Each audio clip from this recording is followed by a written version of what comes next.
I'm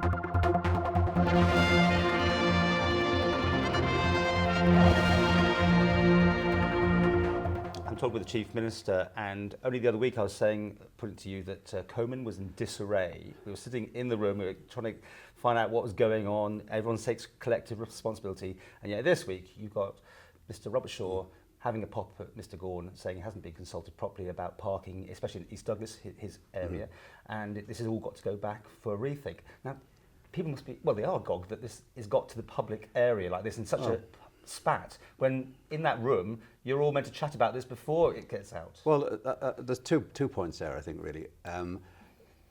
Council of Ministers is not in any shape or form a homogenous group of people with the same ideas. We have some very robust debates, very angry debates sometimes on lots of issues that come up. Obviously, members all have their own constituency interests as well as the best interests of the Isle of Man to deal with. And so from time to time we have these rows, we have these difficulties within in the Council of Ministers.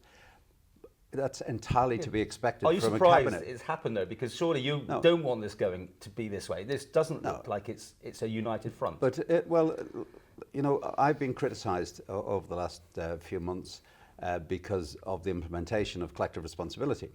And the argument has been that ministers don't have the freedom to speak their mind and are all lined up to just toe the party line.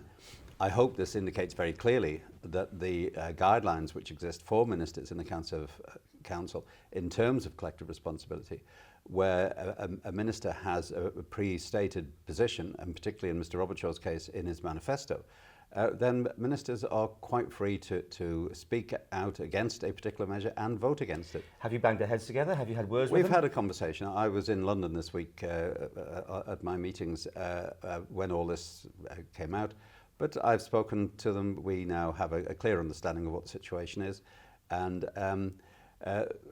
Mr Robertshaw, I think, well, both parties recognise the difficulties that the other has. Mr Robertshaw is moving on, and Mr Gawne, of course, you must understand, has an extremely difficult job to do. He's been charged by Treasury to find £5 million on top of the reductions they've already experienced in previous years. He's in a very, very difficult position, and he has to make some very painful, very difficult decisions to meet Treasury guidelines. And you know, there's surprise though, sometimes it's only the small things that he is involved in, like the horse trams running, that carry such attention from the public. Yeah, but you know, this latest spat is just a storm in a teacup. It's nothing to get excited about at all. We're talking about a £25 charge for administration of parking permits in East Douglas. That's 50p a week. It's of all, in the scale of the changes that the department's brought in, that's the tiniest. And alongside that, the department, because these charges don't come in until March, the department is going to do a review of the roadside infrastructure in East Douglas to see that it's brought up to standard to help the residents. That is repainting the road lines, the parking signs, etc., traffic signs, to make sure that there won't be any illegal parking up there. So they will get something back in return for it. No one gets a right to park outside their house, even with that £25 fee, which you can see that obviously there's a problem there will be a better opportunity, I think, for them to do that with this new arrangement. So it's going ahead, is it? Because I understood that, I thought Mr Robertshaw was asking for a rethink on the whole thing. Well, it's going ahead, but we are doing our best to actually mitigate the charges by bringing in the improved roadside infrastructure. And if you were in Douglas East, well, let's say this was happening in Ramsey, would you not yourself be the one that would be saying, uh-oh, this is not what my constituents want, I've got to put that before Comyn and a centralised, you know... Yeah, we all ministers obviously have a priority for their constituency. We have to do it, and you know, I've represented Ramsey for 30 years now. I have always put them at the forefront of what I've tried to do. Like the peer, for instance, you push that harder maybe than you would have done if you hadn't been Ramsey. That might well be the case, yes. So all ministers have that freedom. We do have flexibility within the council on collective responsibility, which gives us the ability from time to time, and I've done it in the past myself, to speak out on issues which do affect constituents.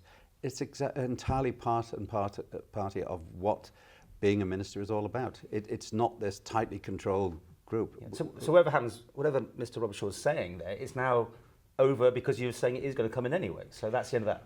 Yes, you know, there's nothing to stop Mr Robertshaw making comments about it. He's perfectly at liberty to do that. The guidelines allow him to do that. There is no row in the Council of Ministers over it.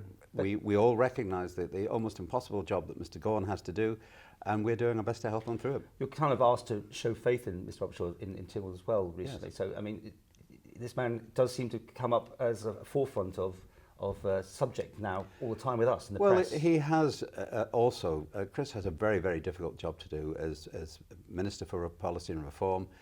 He's driving through changes in the way we run government. He's leading the debate on the long-term strategy for the Isle of Man in terms of health, welfare, pensions, all these various things. So do you have full confidence in him? Absolutely. If I didn't have confidence in him, if I'd lost confidence in any minister, they would not be minister anymore. You know, I don't have time, frankly, to play games with any minister if they're not delivering what we hope they would deliver. If they're not committed to work as a team with council, then they have the option of going back to the back benches. It's very simple. Yeah, and I'm not going to stand in the way.